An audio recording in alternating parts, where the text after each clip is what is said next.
You're listening to an Airwave Media Podcast. Okay, only 10 more presents to wrap. You're almost at the finish line. But first...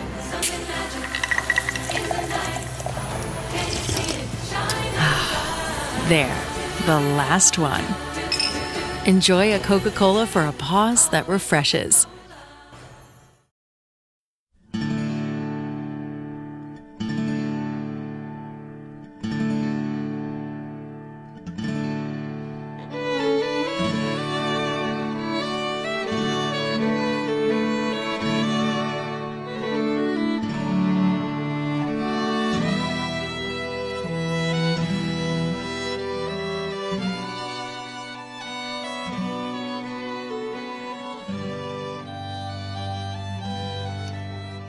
Hey everyone, welcome to episode 514 of our Civil War podcast. I'm Rich, and I'll be flying solo again with this show. After a round of colds and coughing, we're both better, but now Tracy is out of town visiting some family here before the holidays. But I'm here in Colorado holding down the fort, which was about blown away the last week, if you've heard about the crazy windstorms we've had here. But thankfully, we've had power the whole time and no damage in our neighborhood, so we're thankful for that. Anyway, as you guys will recall, with the last episode, we looked at the struggle along the Dallas New Hope Church Pickett's Mill line in late May 1864, as the Federals moved away from the railroad out into the North Georgia countryside. But by the end of the show, with the failure of that movement, the Yankees had returned to the line of the Western and Atlantic. We said that although William Tecumseh Sherman hadn't been able to end this stage of the campaign by reaching the Chattahoochee River, as he'd so optimistically expected to do, and although he'd suffered clear tactical defeats at New Hope Church on May 25th and at Pickett's Mill on May 27th, Sherman had nonetheless won yet another crucial strategic victory, since in the end Joe Johnston had proved unable to prevent Sherman from taking one more step down the railroad closer to Atlanta, as another slice of North Georgia passed into federal hands. In late May and early June, as the armies grappled in the woods around New Hope Church, and then as they shifted back to the line of the railroad, three important changes took place in the campaign. One concerned the day-to-day fighting. Beginning in late May, both the Confederates and the Federals built field fortifications on a scale not seen before in the war, except in siege operations. Now, earlier in the campaign, the men had thrown up simple breastworks when and where it appeared that serious fighting was imminent. Rebel soldiers had piled up rocks on Rocky Face Ridge to protect themselves. At Resaca, they dug trenches and used fence rails. Near Cassville, the Confederate line ran through a cemetery, and the men overturned tombstones to stop the bullets. But on most days in the early part of the campaign, the armies weren't in close contact, and the men gave no thought to expending time and effort on more elaborate defenses. Well, that changed in late May. Sherman couldn't take his forces farther to the south of Dallas and leave the Confederates on what would have been his left flank, and with his supply situation somewhat precarious. And Joe Johnston, for his part, was simply happy to remain in his works and frustrate the Yankees' movements as much as possible. And so the armies settled into a routine of sharpshooting, artillery fire, and occasional small limited attacks. Well, the soldiers of both armies responded during this time by burrowing into the earth to protect themselves in this new phase of relatively static warfare. Realizing they'd be in the same spot for some time, the men quickly learned to improve and strengthen the basic defensive works they'd previously relied upon.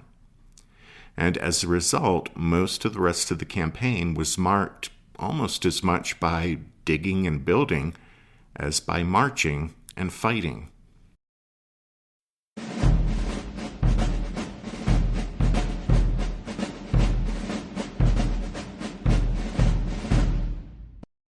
The first step in building defensive works was scooping a basic trench out of the Georgia soil, and this was often done while under fire. The soldiers used bayonets, tin plates, boards, their bare hands, or picks and shovels that had been issued to their regiment, but there were never enough of those to go around. In any case, within a short time, there was a usable trench with the dirt piled on the side toward the enemy. Usually the next step was the addition of something called a head log. The men preferred to use green wood for this, since it was less likely to splinter. Well, this log was placed atop the earth that had been piled up at the front of the trench, and then a small opening was scooped out beneath it. In this way, the log protected the men's heads as they fired on the enemy through the openings under the log. And the head log rested on skids, placed to keep it from falling on the soldiers in the trench should it be dislodged by a cannonball. In other words, it would be pushed back on the skids rather than dropping into the trench. But once a headlog was in place, troops fighting in such works would have little more than their eyes exposed to hostile fire, and so both their chance for survival and their ability to repel an enemy attack increased exponentially because of that one addition. For 100 yards or so in front of the main trench line, the defenders, if time permitted, cut away the underbrush to clear a field of fire.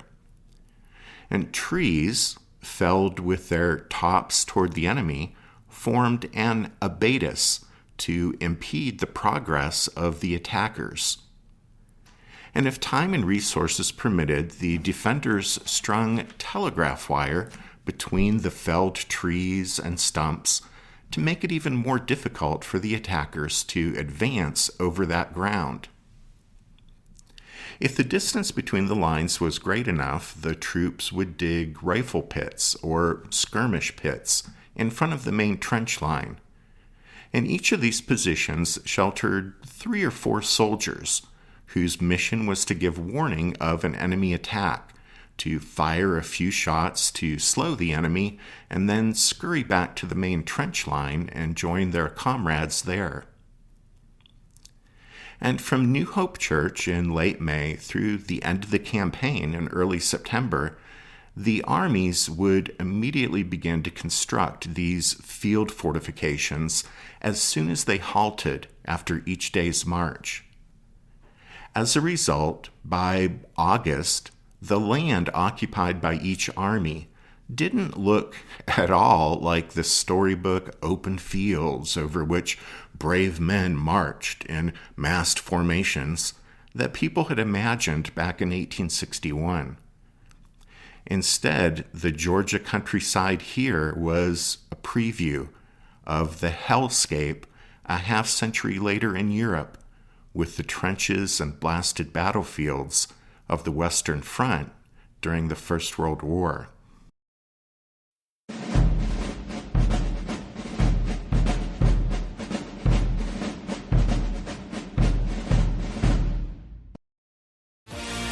Looking for ways to keep the kids entertained while traveling?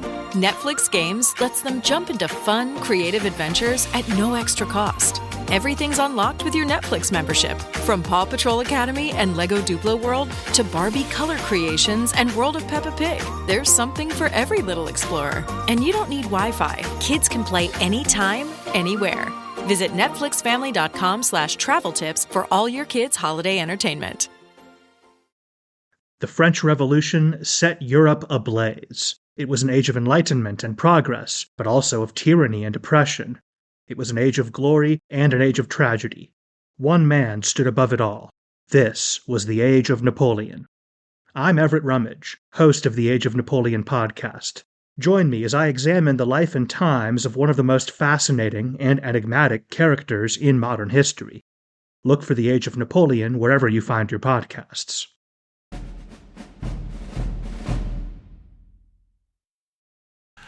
A second change in the campaign in late May concerned Joe Johnston's relations with his principal subordinates. As you guys know, when John Bell Hood reached Dalton back in late February, Johnston had considered him the more reliable of the Army's infantry corps commanders. And in the early days of the campaign, Johnston had entrusted Hood with the defense of the part of the Dalton position that he regarded as the most important, that is, the Crow Valley line. Then, when the Yankees appeared to the south at Resaca, Johnston had sent Hood to that place to assess the situation. On both those occasions, Johnston took troops from Hardee and put them temporarily under Hood's control. Then at Resaca, it was Hood who made the attacks on the Federal left. And at Cassville, Hood had been sent to strike the Yankees on the Adairsville-Cassville Road. And Hood had taken the lead in arguing the weakness of the Cassville Ridge position. On the 28th of May, Hood had made the aborted effort to strike at the Union left. However, for all his opportunities, Hood hadn't really produced any results. And the advice he had sent Joe Johnston from Resaca on May 10th had been, at best, misleading. By early June, Johnston may have known that Hood had criticized his management of the campaign to some of his Richmond friends. Well, at about the same time, Joe Johnston's opinion of Hardee was improving. As early as May 16th, Johnston had written his wife, quote, "His, that is Hardee's, conduct in our recent difficult operations has been admirable, his bearing in danger high, and in counsel fair and candid. Between ourselves, I would not give him up for both his peers." Well, then gradually, over the weeks that followed, Hood continued to sink in Johnston's estimation. By mid-July, the two men's views about just about everything differed greatly, and after that time, they became and remained very bitter personal and professional enemies. Meanwhile, beginning in June or July, the distance between Johnston and Hardee slowly closed as they came to see Jefferson Davis, Braxton Bragg, and John Bell Hood as their common enemies. Eventually, Joe Johnston and William Hardee became steadfast professional allies, and that new relationship endured for as long as they lived.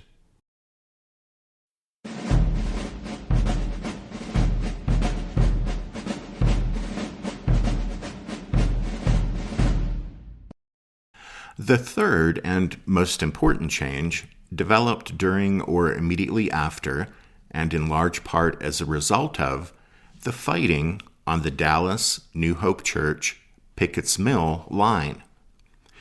You see, when the campaign began in May, Joe Johnston was hopeful of carrying out the idea he'd expressed to the authorities in Richmond during the winter debate over Confederate strategy. That is, quote, "to beat the enemy when he advances, and then move forward," end quote. Well, the Federals had advanced at Rocky Face Ridge, Resaca, Calhoun, Adairsville, Kingston, Cassville, and New Hope Church. But although the Confederates had repulsed several attacks of greater or lesser severity, Johnston hadn't beaten the Yankees.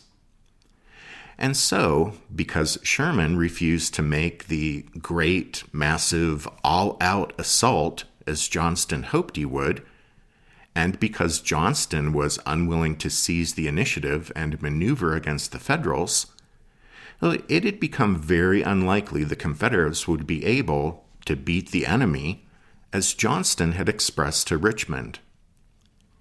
Instead of following up a victory by moving forward, Johnston had been compelled to fall back over and over again. As a result, by early June, the Army of Tennessee was only about 25 miles from Atlanta. While admitting to his wife that this predicament was, quote, due partly to my own fault, end quote, Joe Johnston nonetheless complained that had the reinforcements sent to him after the campaign opened been sent to him earlier, quote, the condition of things now would probably have been different.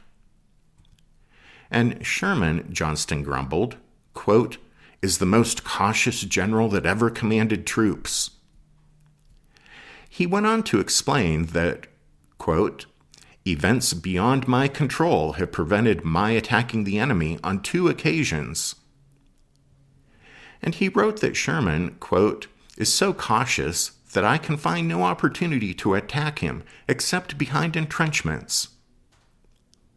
Well, clearly, Joe Johnston was becoming frustrated and perhaps a bit demoralized. On May 23rd, he admitted to his wife, I have never been so little satisfied with myself. The problem, of course, was that Johnston had never found and never seriously attempted to create an opportunity to beat the enemy. If he did discover what he thought was such an opening, well, something happened to prevent the rebels from taking advantage of it. And when such a setback arose, Joe Johnston simply didn't have the resilience or mental fortitude needed to handle the adversity, remain focused, and persevere through the challenge with a firm resolve. It was easier just to cancel the effort and renew the retreat. By the second week of the campaign, it had become obvious Sherman wasn't going to launch a massive assault against strong Confederate field works. It soon became equally clear that Joe Johnston wasn't bold or daring or skillful enough to compel Sherman to do so, or to make for himself some opportunity the rebel army could exploit, or even to block Sherman's flanking maneuvers. That meant the strategy that Johnston had set out to pursue had failed completely, and there didn't seem to be much possibility that he could make it work any better in the future than he had made it work in the past. However, while the writing was clearly on the wall, especially with the benefit of our 2020 hindsight, at the time, Joe Johnston's own inner pessimism didn't last long. Sometime in the last week or 10 days of May, he came to view the campaign he and Sherman were waging in a new light. As he mulled over the first month of operations, Joe Johnston convinced himself that, appearances to the contrary, his efforts had been a great strategic success.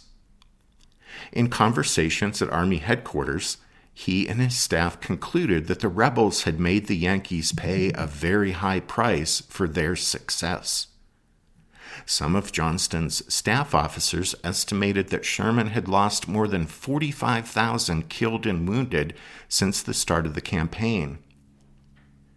Such losses, which would have been a casualty rate exceeding 40%, along with the men Sherman had to detach to guard his railroad supply lines, would significantly reduce the Federals' numerical advantage.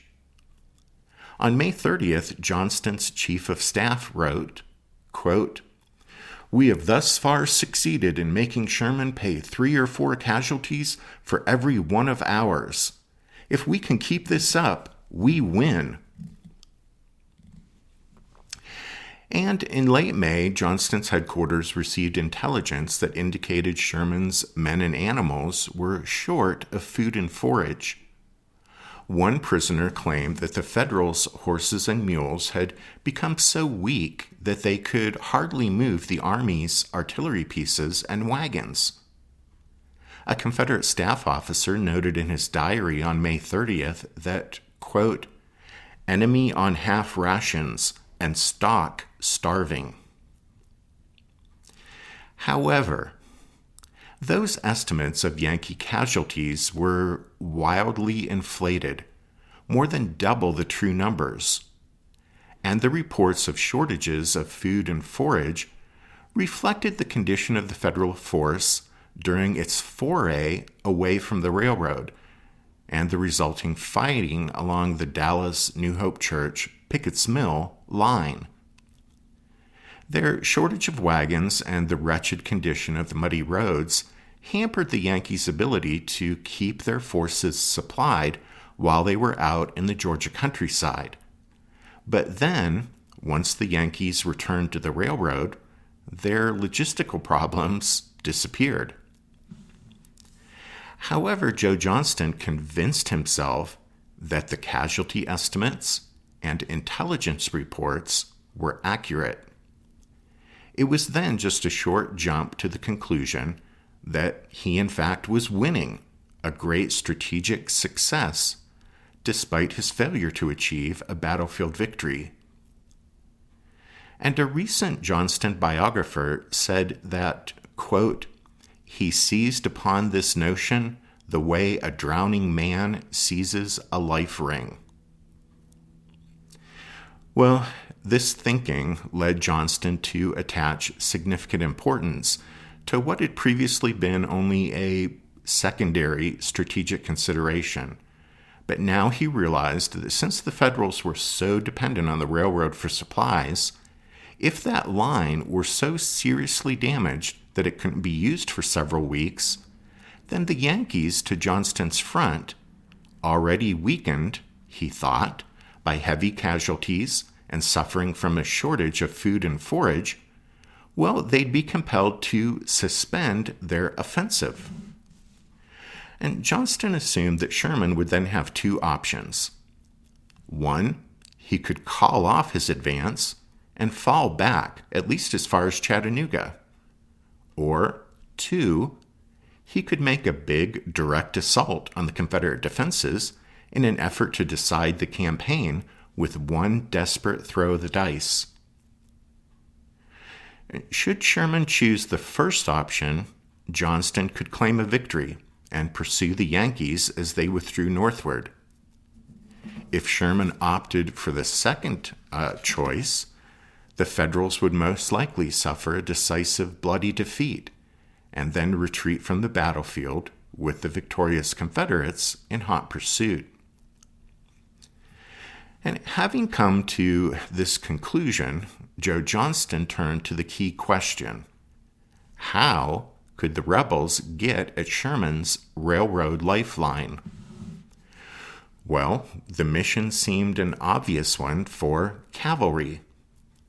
Just as obviously, the cavalry had to come from either Johnston's own army or from some other Confederate command. And even though Joe Johnston believed Sherman had lost a large percentage of his men, the Confederate commander still thought he was outnumbered by the Federals to his front, so he didn't think he dared detach large numbers of his own cavalry for such a mission. He did send out a few small detachments of horsemen now and then that managed to pry up some rails on the Western and Atlantic, but they were too weak to achieve the results Johnston desired. Similar efforts by small numbers of Confederate horsemen in northern Alabama were no more successful. Instead of launching a large part of his own mounted force against the Federals' railroad supply lines, Johnston reasoned that a concerted effort by the large numbers of rebel cavalry then assigned to the defense of Alabama and Mississippi should get the job done with little difficulty. Johnston, however, had no authority over those horsemen. His administrative command, the Department of Tennessee, included North Georgia and the northeastern corner of Alabama. It was Major General Stephen D. Lee who currently commanded the Confederate forces over in Alabama and Mississippi. Lee had succeeded Polk when Polk left to join Johnston in Georgia. In any case, if the Confederate cavalry in Alabama and Mississippi were to be of any help to Johnston, he'd have to persuade Lee to commit them against the rail lines that supplied Sherman. Or Johnston would have to prevail upon the authorities in Richmond to order Lee to use them for that purpose. Well, as it turned out, Stephen Lee himself was willing to send his cavalry out on such a mission, but expressed that his first concern, naturally, had to be for the defense of the area entrusted to him. Meanwhile, Sherman, who expected the rebels would attempt to disrupt his railroad lines of supply, ordered federal raiding expeditions to strike out from Memphis in southern Tennessee down into Mississippi. And here we see one of the advantages Sherman enjoyed by commanding all of the Union forces between the Appalachian Mountains and the Mississippi River. This was his ability to wage a coordinated campaign across the West without having to negotiate with some other officer as to how his troops should be used. Well, be that as it may, time after time, these federal expeditions met with failure as Lee's horsemen, brilliantly handled by Nathan Bedford Forrest, turned back one Union foray after another. These expeditions, however, served their purpose, because while he was chasing Yankee raiders in Mississippi, Nathan Bedford Forrest couldn't attack the federal railroads in Tennessee or Georgia. You see, by the time Forrest could rest and resupply his men and horses after defeating one Union raid, well, another was already underway. And Sherman's success in keeping Forrest busy in Mississippi forced Confederate authorities to make a decision. Should Forrest and his horsemen be held back to protect Mississippi, or would they render greater service to the Confederate war effort by being sent out and given the mission of attacking the railroads that supplied Sherman's forces in Georgia? And ultimately, the decision was Jefferson Davis's, and we already know Davis was not a fan of Joe Johnston's, to say the least. And as was usually the case when dealing with Davis, Johnston proved to be his own worst enemy, because he didn't bother to explain his thinking, nor did he keep Richmond posted on the details of his operations during the month of May. Late in the month, when his wife suggested he make an effort to keep Richmond better informed about his situation, Johnston admitted her advice was sensible, but said, "I do report in a general way, but the people of Richmond take no interest in the affairs that may occur in this quarter." So the question of how best to employ Forrest's cavalry quickly degenerated into an argument between Joe Johnston in Georgia and Jefferson Davis and Braxton Bragg in Richmond. The issue was whether Johnston's own mounted arm was strong enough to tackle the job.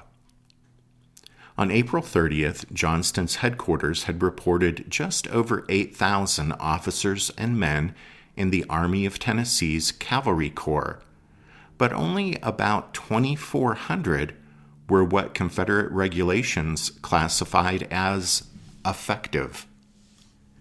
Now, most of those not classified as effective were men without horses. And Johnston's argument that his own mounted arm wasn't strong enough to do the job was undermined by his cavalry chief, Joseph Wheeler, who wrote to Bragg and claimed that he could wreck Sherman's railroad supply line if only Joe Johnston would allow him to ride north and do so. This impasse continued all through the remaining weeks of Johnston's tenure at the head of the Army of Tennessee. As happened with the past winter's discussion of strategy for 1864, Joe Johnston in Georgia and Jefferson Davis in Richmond were unwilling or unable to trust each other. And so nothing was decided on here. Nothing was resolved, and nothing was done to wreck Sherman's railroad supply lines.